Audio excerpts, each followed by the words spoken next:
Bonsoir à tous. Ouverture aux 8e édition du festival alimentaire organisé par le ministère de l'Agriculture, Pêche et Élevage à Mbujimaï dans le Kasaï oriental avec comme thème nourrir la RDC sans pesticides interdits et pratiques agroécologiques à suivre dans ce journal. Ituri remise d'une assistance au placé du site Ginze et de l'ISP Bounia par le gouvernement de la République. Encore une fois, bonsoir à tous.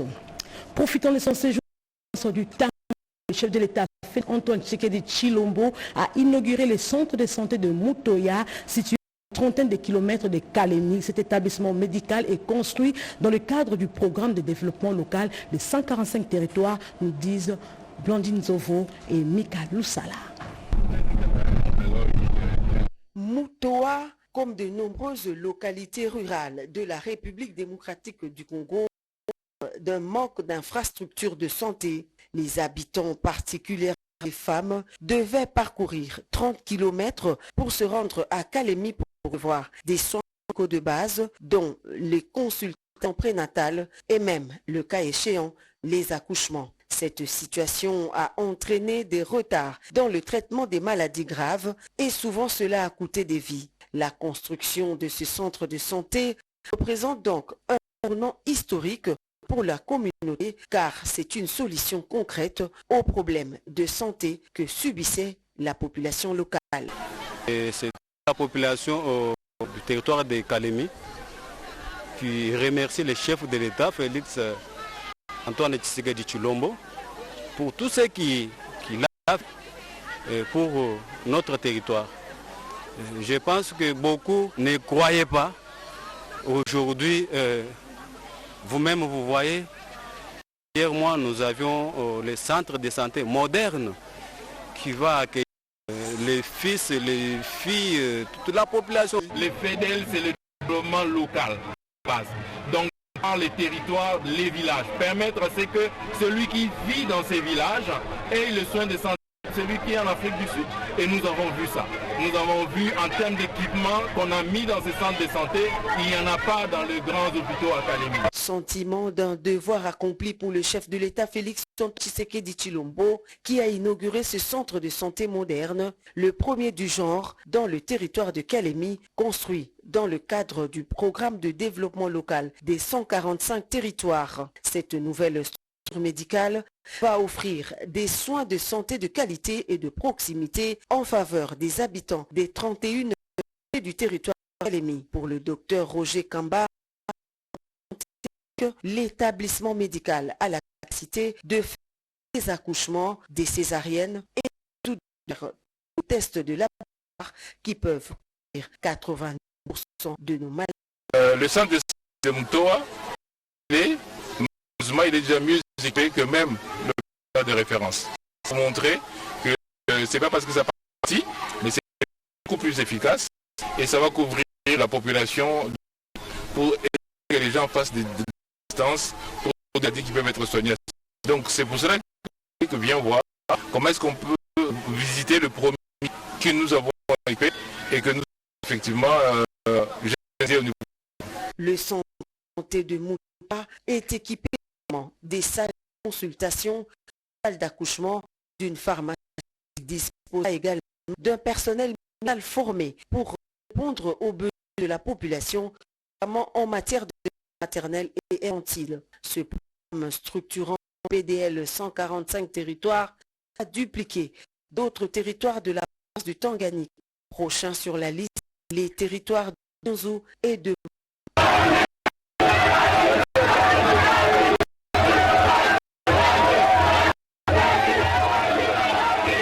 le président Tshisekedi matérialise ainsi de ses engagements du second quinquennat, celui de faciliter l'accès de tous aux services sociaux de base, la santé, l'éducation, l'eau ou l'électricité.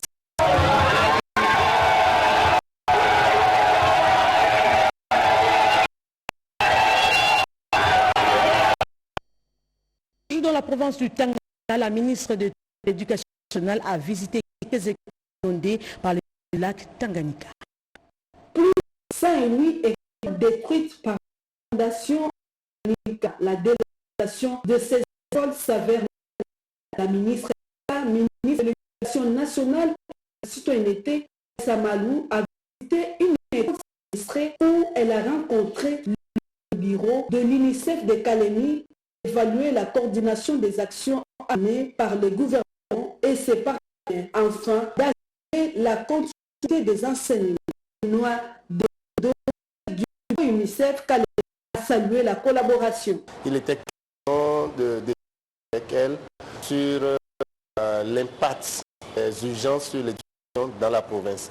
Avec elle, nous avons passé en revue tout ce que l'UNICEF en appui au gouvernement pour apporter des solutions aux enfants ou bien même à l'école et au cas des urgences.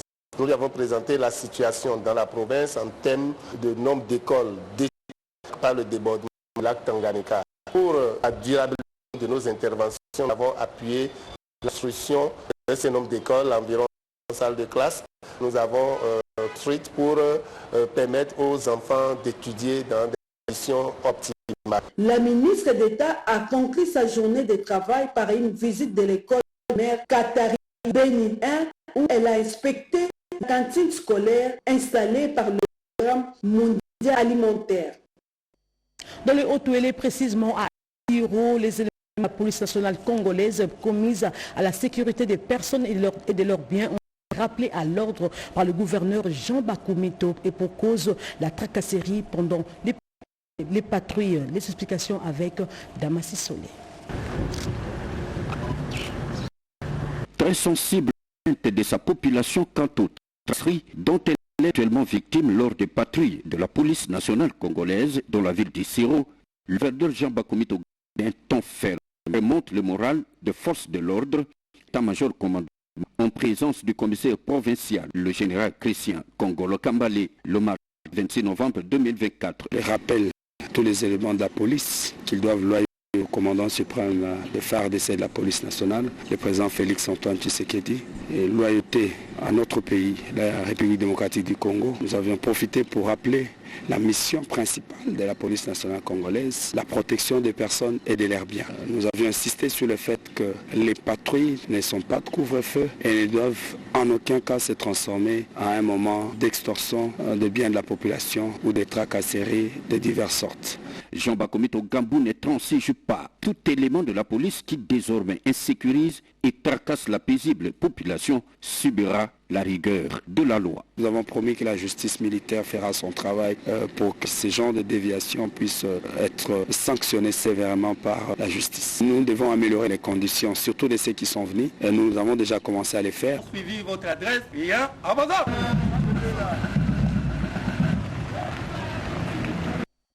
Comme annoncé au début de ce journal, en Ituri, le gouvernement de la République, par l'autruchement de la Première ministre, a procédé à la remise d'une assistance composée de maïs et de haricots aux déplacés du site de Kiginze et de l'Institut supérieur de Bunia et de ses environs. La cérémonie a été présidée par le gouverneur militaire de l'Ituri, Junior Selemani, nous en parle. Le gouverneur militaire de l'Ituri, le lieutenant-général Luboyanka Shomadjouni, a procédé à la remise de vivres aux déplacés de Bunia, une assistance de la première ministre Judith Soumino Tuluka. Au nom de la population, l'autorité provinciale a remercié le gouvernement de la République qui a émis le vœu de voir ces déplacés regagner leur milieu d'origine. Notre vœu, le vœu du chef de l'État, le vœu de la première ministre, Madame Tuluka, c'est que les populations rentrent chez elles. La chef de division provinciale aux actions humanitaires et solidarité nationale en Ituri ayant réceptionné ces vivres appelle les personnes de bonne volonté de suivre l'exemple de la première ministre Judith Soumino Tuluka. Aujourd'hui même, je viens de recevoir une note circulaire du gouverneur de la province, un arrêté. Cet arrêté défend de vendre les vivres. Par ailleurs, les bénéficiaires se disent être flattés de la gestion de l'autorité provinciale à cette période spéciale de l'état de siège où il s'observe une accalmie sur toute l'étendue de la province. Je remercie son savoir-faire pour avoir plaidé pour les déplacer des différents sites de Bunia pour qu'elle puisse nous donner à manger, à vivre. Je vois un lot de vivres ici, vraiment j'apprécie ça beaucoup, je remercie d'avance. Signalons que cette dotation de la première ministre aux déplacés de l'ISP Bounia et de Kigonze témoigne l'attachement et la solidarité de son gouvernement au peuple itourien. En Ituri, toujours, le processus de désarmement des ex-combattants à Diango, situé à une dizaine de kilomètres de Bounia, a pris fin. Le programme de désarmement, démobilisation et réinsertion communautaire et stabilisation a cédé sa place à la mission réserve de la défense qui va continuer avec l'encontre des ex-combattants. Près de 18 mois de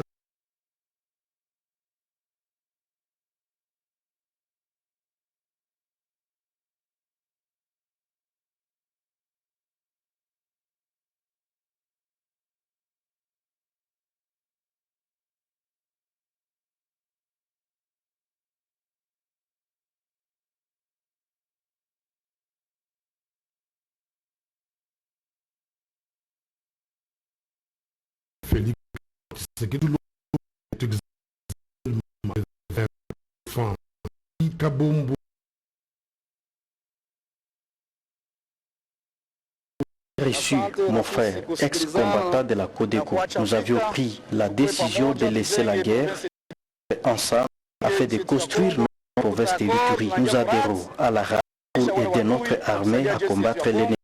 La décision réserve à la défense et volontaire à marquer le général Gauthier Soukba, le coordonnateur national de la RAD chargé de mobilisation et de recrutement.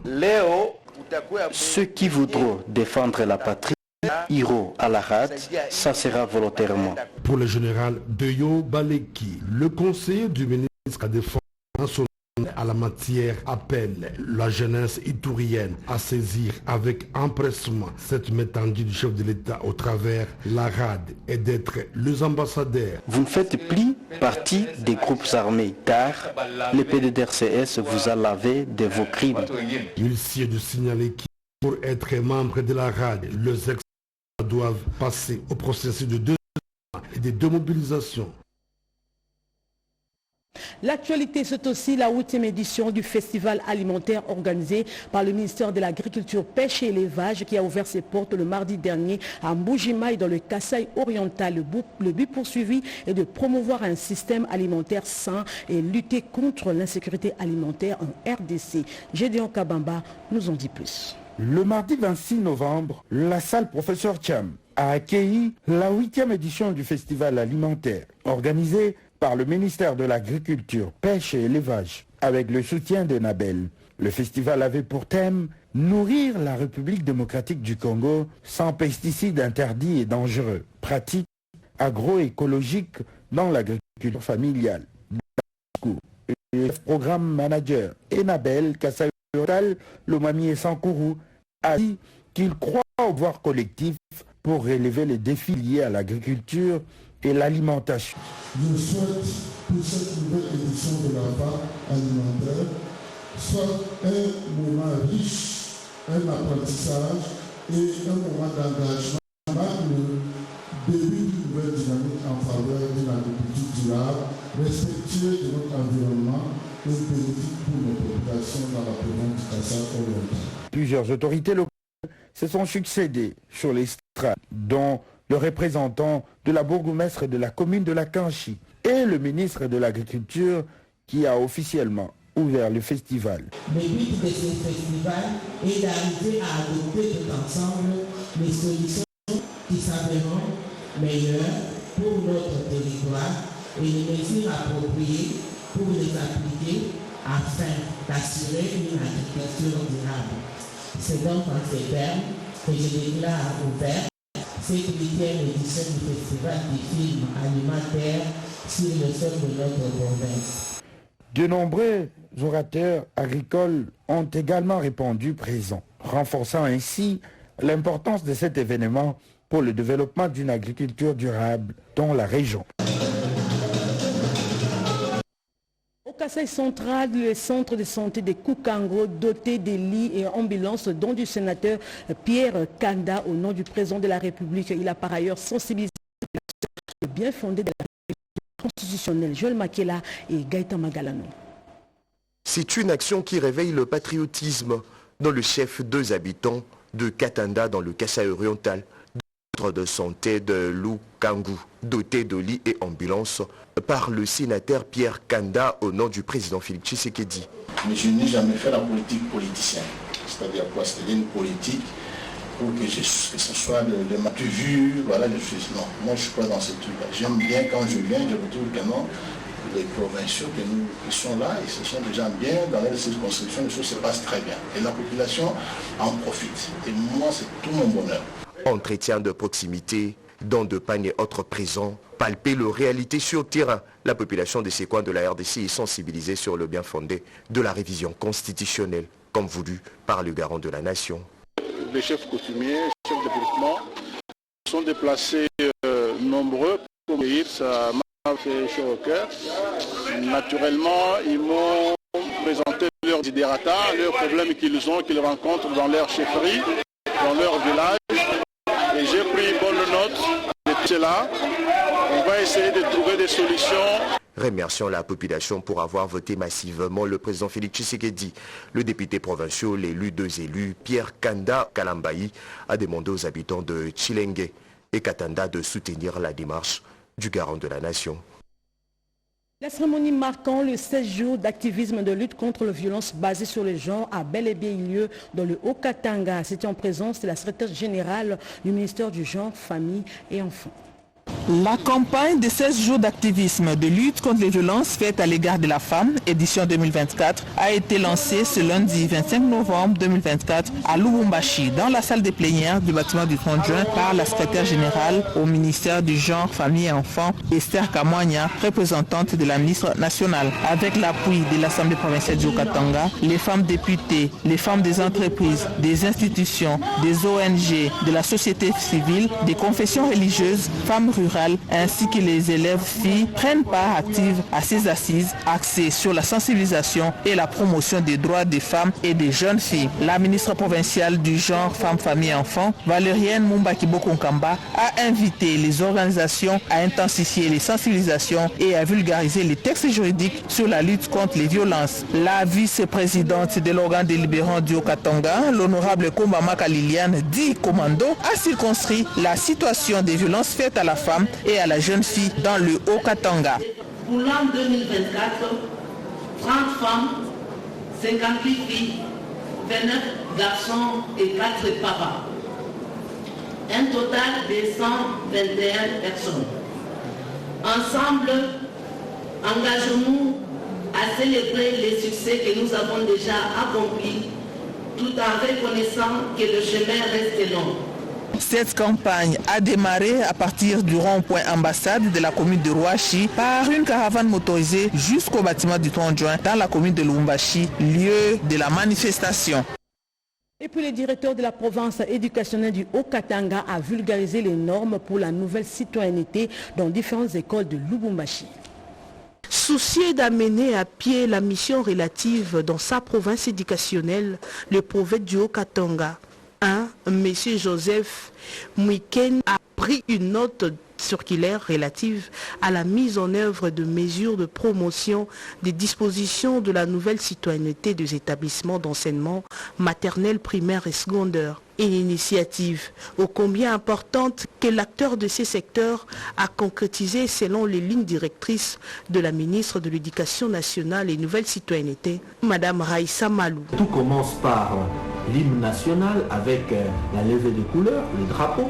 Après, il y a le sermon et puis le chef d'établissement termine par une forme de sensibilisation avec des thèmes spécifiques que nous leur avons aussi envoyés donc dans une causerie morale.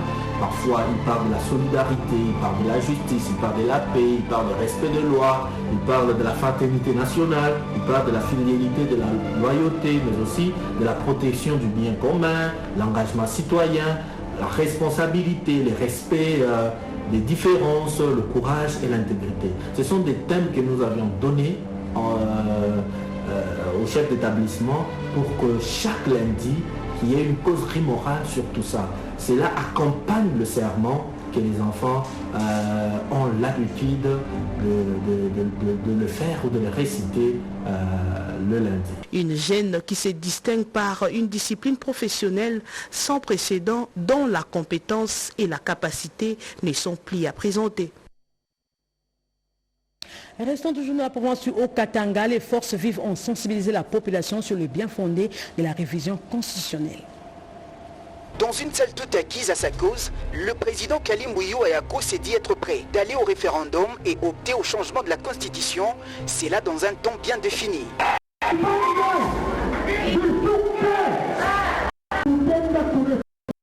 Qu'il pleuve ou qu'il neige, nous allons changer cette Constitution.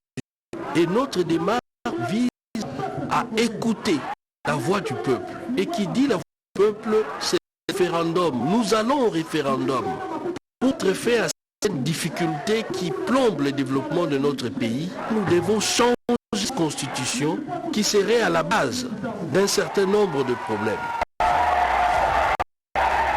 L'homme du peuple a brandi le suprême du pays et poursuit son indéfectible accompagnement pour le changement de la constitution. Il interpelle par ailleurs les députés nationaux de faire leur travail, d'opter le plus possible pour le référendum et de travailler pour la cause du peuple. En cas d'un blocage, le numéro 1 de la VFR, Kali Kabunda Diyo Ayako, prévoit de marcher pour revendiquer le changement. Dans une ambiance électrique, le président Aigle a une fois de plus prouvé son appartenance à la vision du chef de l'État en dotant à tous les membres présents une pierre avec les filles du chef de l'État, Félix Antoine Tshisekedi. En définitive, l'autorité morale de la VFR a réitéré son soutien incessant aux autorités provinciales qui s'alignent derrière la vision du chef de l'État. Sachez que la Cour électorale nationale indépendante vient de procéder à la formation des chefs des centres à Massimania. Nous sommes là dans le Kouelo. Au lendemain du lancement officiel de la formation à Massimania, le porteur de la Commission électorale nationale indépendante a procédé à un contrôle physique des participants dans les différents sites de formation. Cette vérification visait à s'assurer de la présence effective des agents temporaires recrutés pour les élections prévues le 15 mars 2024. 3 sites ont été désignés pour cet exercice. Ce centre, facilitateur venu de Kinshasa, dispose des formations sur les procédures électorales, l'utilisation des outils technologiques de vote afin d'assurer le journalisme requis pour le bon déroulement des scrutins. Au cours de sa tournée, le superviseur managérial de la formation, Moïndo Moudemberi, a découvert la présence de 3 infiltrés dans les salles de formation de l'école primaire d'Aïe. Ce sont des infiltrés, c'est des fois des gens qui viennent avec des objectifs obscurs pour chercher à obstruer le processus électoral. Donc comme nous voulons à ce que tout se passe selon les règles, selon les procédures, nous passons au peigne fait chaque étape que nous franchissons. Il a également mis en garde la population locale sur les conséquences de telles actions. Que nous allons attraper, s'il s'aventurait de venir, nous allons carrément le mettre à la disposition de la police pour être arrêté. Pour clôturer la journée, Paul Moïndo Mouleme dirigeait une réunion pédagogique avec les partenaires et l'équipe de coordination des élections CENI à Manda. Cette réunion visait à évaluer l'avancement des travaux, affiner les préparatifs pour garantir une élection crédible et transparente le 15 décembre 2024. Un cahier de charges contre le besoin du quartier Mboudi dans la commune de Montfloua a été remis aux notables de ce coin de la capitale. Précision avec Chris Lenzo et Simon. Cet échange en bout consiste à présenter un cahier de charges aux nationaux et provinciaux, aussi aux conseillers communaux, lesquels contiennent les dérata des communautés de base des provinces de la RDC. À Kinshasa, la commune de Mongala était prise comme site pilote par cette enquête menée par le CONAFED à travers la communauté locale genre et développement et le Mboudi avec l'appui des 11-11. Maintenant que quelques candidats ont été élus, nous rentrons encore vers cette communauté pour qu'ils puissent endosser les cahiers de charges qui constituent les contrats sociaux entre les et les lecteurs. En Mboudi, la population voudrait de nouvelles routes et des dessertes agricoles, un stade moderne et autres. Nous qui sommes élus de la commune de Mongafula, nous prendrons soin de remettre aux mains propres du gouverneur de la ville, Daniel Bumba, dans le cadre de son programme d'urgence, des travaux, nous prendrons soin de remettre en main propre au gouverneur Daniel Bumba et les attentes de la population de Moudi, parce qu'il tient beaucoup à ce que Kinshasa Bonga dans notre slogan. Et donc, dans le bref délai, vous aurez l'écho de tout ce qu'ils ont fait ici. Les 10 cahiers de charges étaient remis à Aubin Moukano, élu de Mongafula, aux conseillers communaux et aux communautés de base. Ils ont tous pris l'engagement de les porter pour un plaidoyer. Il s'est tenu de la province du Kwilu la conférence sur ce qu'on doit savoir sur son état de santé organisée par la Direction générale du douane et Axis. Rodépana nous en dit plus. La justice transitionnelle voulue en RDC devra tenir compte des aspirations et droits des victimes des guerres au Nord Kivu, Sud Kivu et en Ituri pour sanctionner les bourreaux responsables des affres de guerre et résoudre les problèmes avec réparation. Durant 2 jours, les experts de la cellule technique du ministère des Droits humains sous tutelle de la ministre Chantal Tchambou avec l'appui des partenaires pendant l'élaboration du projet de la politique nationale sur la justice transitionnelle, d'appropriation et de renforcement des capacités de la cellule technique du ministère des Droits humains, les participants ont arrêté quelques résolutions afin d'atteindre les objectifs au profit des victimes dans le respect de leurs droits fondamentaux et légaux inaliénables. Désormais, le ministère des Droits humains, au travers de sa cellule technique, est totalement outillé pour aborder avec détermination les questions relatives à la justice transitionnelle, étant donné que ce sont des questions qui ont trait à notre ministère qui est dirigé de maître par notre ministre de tutelle, à savoir Madame Chantal Tchambou Mwavita, que nous représentons valablement dans ces assises. Adoption de l'avant-projet de loi pour des principes fondamentaux de la justice transitionnelle en intériorisant les aspirations des victimes, objectif atteint. C'est une satisfaction partagée par les grands cordons qui a présidé au nom de la ministre l'ouverture et la fin de cette retraite tenue au centre Nganda de Kintambo. Et pour terminer, une messe d'action de grâce a été dite par l'évêque du diocèse de Kenge à Bagata dans le Kwango à l'occasion de la 50e anniversaire de la jeunesse catholique dénommée Bilengi Amwinda. C'est à travers cette belle action liturgique par excellence, l'Eucharistie en la solennité du Christ, roi de l'univers, et dans cette ambiance exceptionnelle que mon Jean-Pierre Kwambamba, évêque du diocèse de Kenge, célèbre la 12e édition de la journée diocésaine des jeunes, ainsi que le 50aire du groupe Bilengi Amwinda dans le diocèse de Kenge. Une messe qui connaît la présence de l'honorable Jean-Robert Boulet Ntoukou, Dodo Vélé, honorable Arthur Moussunda, plusieurs personnalités et jeunes venus de toutes les paroisses du diocèse de Kenge. Dans son homélie, le grand aumônier des jeunes du diocèse de Kenge, Jean-Pierre Kwambamba, invite tous les chrétiens à ne faire confiance qu'au Christ, roi de l'univers, tout en interpellant les jeunes à la bonne utilisation des réseaux sociaux avant d'ajouter ceci. Notre action de grâce au Seigneur, de voir que, en dépit de toutes les difficultés, les jeunes se réunissent et ils expriment leur joie autour de leur pasteur, mais également leur engagement afin d'être des vrais missionnaires de la joie du Christ là où ils sont. C'est par la promesse de Bilengi Amwinda et la remise de l'armoirie de l'évêque de Kenge, mise en drapeau. Ainsi prend fin ce journal de 19h. Merci de nous avoir suivis. L'actualité continue sur la RTNC, votre chaîne nationale. 20h, je serai Gaëtan Magalan pour une autre édition d'information. Au revoir et à la prochaine.